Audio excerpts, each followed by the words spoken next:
This is Fitness Blender's at-home cardio and toning workout.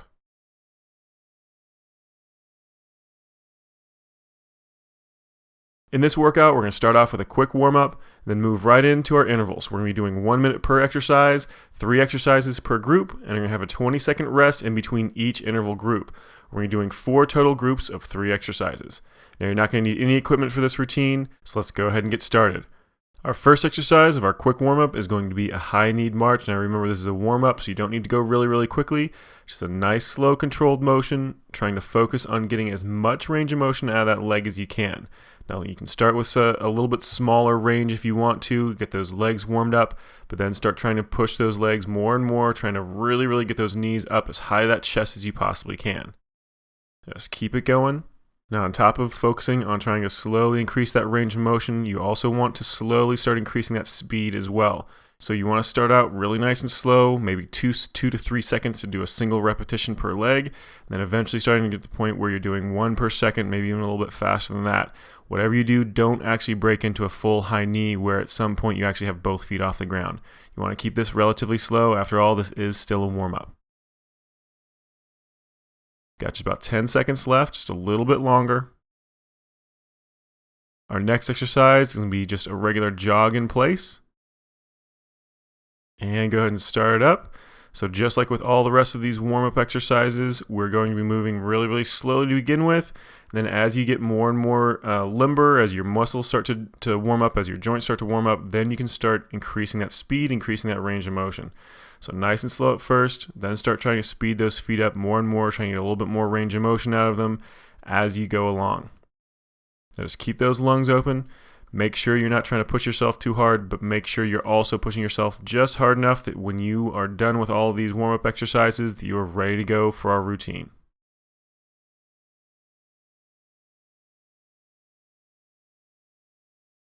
And we're getting closer and closer to the end of this exercise. Make sure those feet are moving really nice and quick by this point.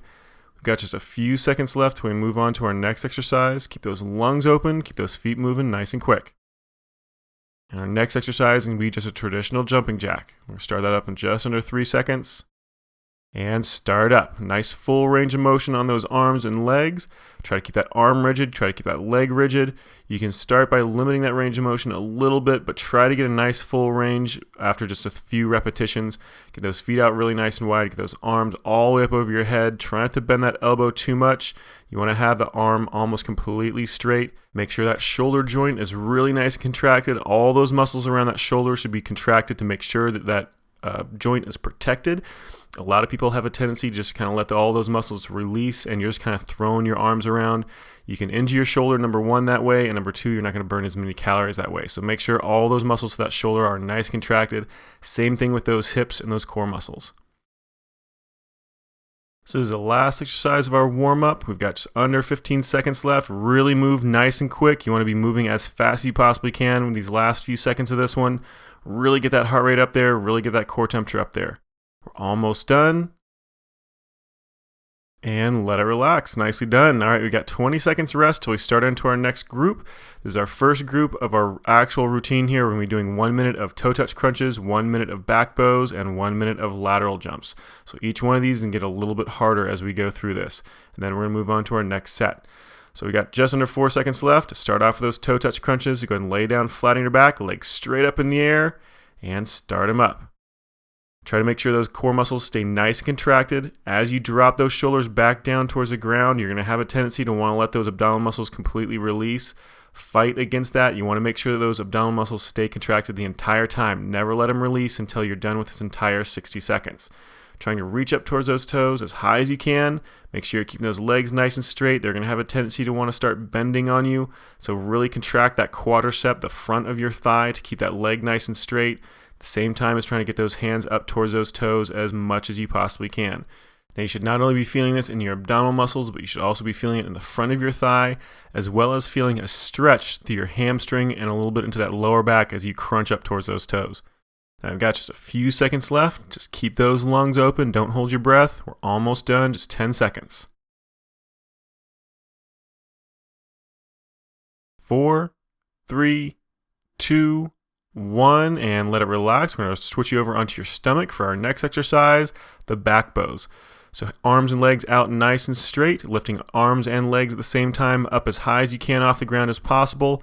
If you can, keep those hands and feet hovering off the ground when you drop them back down. Don't let them actually completely touch. If that back's not quite strong enough yet, then you can go ahead and let those hands and feet touch for just a split second before you start that next repetition. But the hardest version is going to be making sure that you keep those hands and feet hovering to not let those muscles relax while you're doing this. Now, Kelly just moved her hands back down behind her head. That changes the leverage a little bit, makes it a little bit easier for that lower back. There's another option if that lower back isn't quite strong enough. Otherwise, again, the hardest version is those arms completely extended out straight, not letting those hands or feet touch the ground. Now, as with any exercise, you want to make sure you keep those lungs open, never hold your breath, but especially when you're using your core muscles, you're going to have a lot more of a tendency to hold that breath. So make sure your lungs are open the entire time. Also, keep those legs nice and straight. You're going to have a tendency to want to let those knees bend. So keep those legs straight. We only have a few more seconds to go. And let it relax. Let's go and stand it up. Kick that mat out of the way. We're going to be doing lateral jumps next. And start them up. Left to right. Nice wide motion. Make sure you're keeping those hips down nice and low. You're focusing on trying to get as far as you can left to right as possible. Now, Kelly's doing a slightly easier version of this exercise by letting that rear foot actually touch down as he jumps left to right. If you want to make it harder, don't let that foot touch the ground.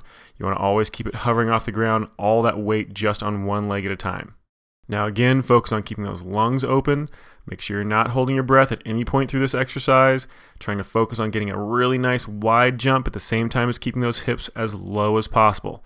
Now remember, you only have 3 exercises per group, which means this is our last exercise for this group before you get a nice long break. So make sure you're pushing it on this one.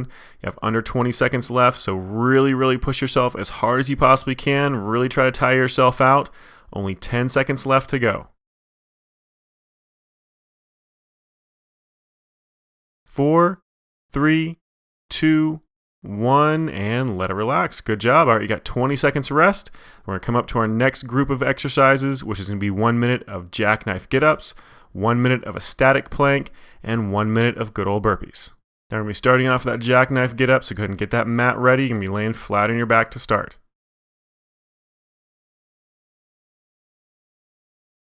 And let's go ahead and get started. Laying flat on your back, arms and legs out fully extended. You're going to crunch up, come all the way up onto that tailbone.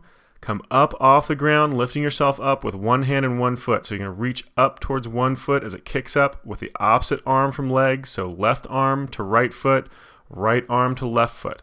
Just alternating back and forth with every single repetition. Trying to get those hips up nice and high. Making sure you're trying to get a really nice tight crunch at the top of that range of motion every single time. Now this exercise uses a lot of muscle groups here, so you might not feel fatigue in just one specific area. You're probably just going to be generally tired all the way through because this not only uses your core muscles, but it uses arms, shoulders, legs. Actually, there are very few muscles in your body that you're not going to be using in at least a stabilizing capacity in this exercise. So really focus on trying to move that form nice and clean. Get a nice, slow, controlled motion. Speed it up as you get more comfortable with it, but try to get as much range of motion out of it as possible. Only a few seconds left to go. Keep those lungs open. And switch it to that plank, so just flip it over onto your stomach. You're going to be off of those elbows and toes. If it gets too hard, you can always drop to those knees, but try to stay up on those elbows and toes for this full minute. Contract those core muscles, keep those hips nice and low. You want a nice straight line from your ankle to your hip and from your hip to your shoulder, preferably a nice straight line all the way from your shoulder to your ankle. So keep those hips as low as you can the entire time. Now keep those lungs open. Because this taxes those abdominal muscles so heavily, you're going to have a tendency to either do really short, shallow breaths or to hold your breath for this one. So make sure you're breathing nice, big, long, full, deep breaths to really force your diaphragm to work against those abdominal muscles. It'll actually help you out a lot in other exercises if you train those muscles to work together while contracted.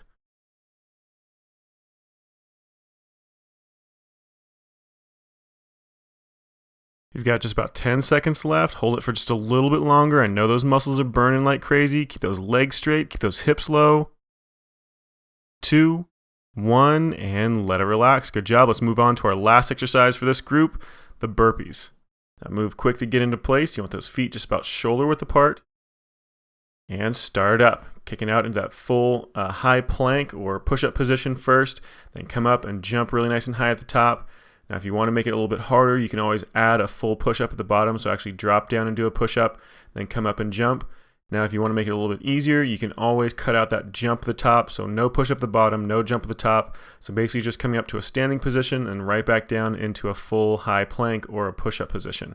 So just make sure you pick whichever one is hardest for you.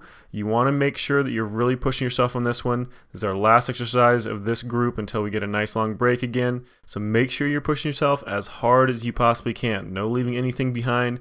We only have 20 seconds left to go. Push yourself as hard as you possibly can for the remainder of these few seconds we have left. Just 10 more seconds. Keep them going. Almost done. 3, 2, 1, and let it relax. Good job. All right, you got another full 20-second break.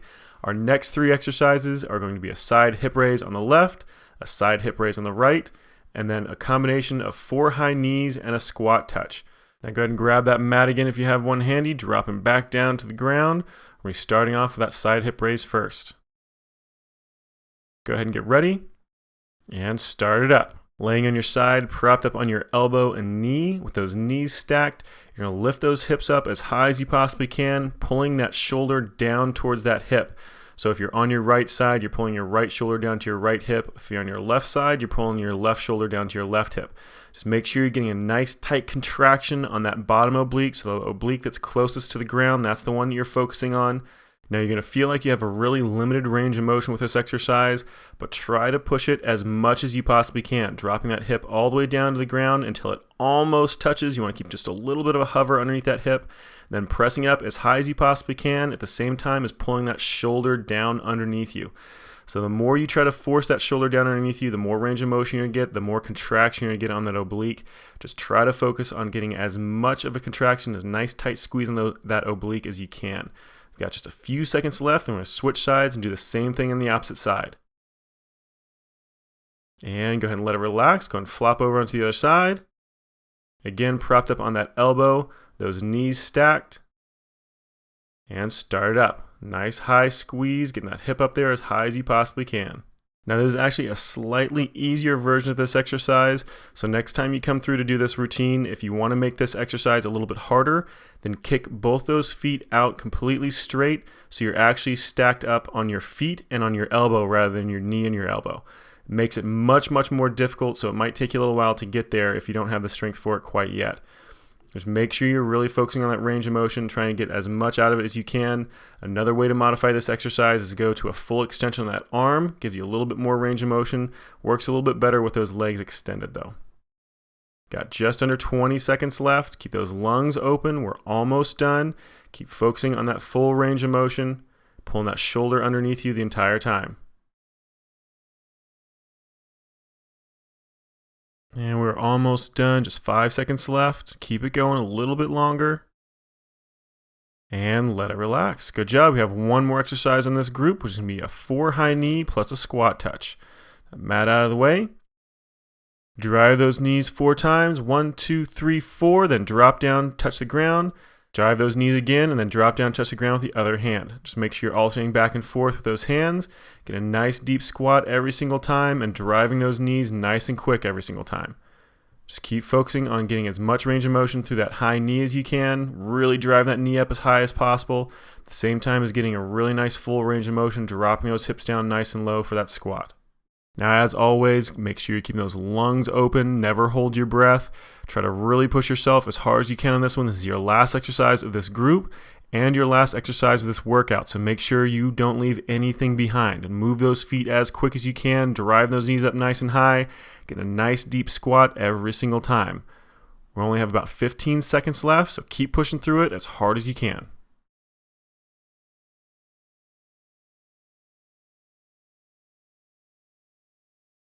Almost done. And let it relax. Good job. Other than doing your own cool down, this workout is complete. Good job. You just finished another one of Fitness Blender's home bodyweight cardio and toning workouts.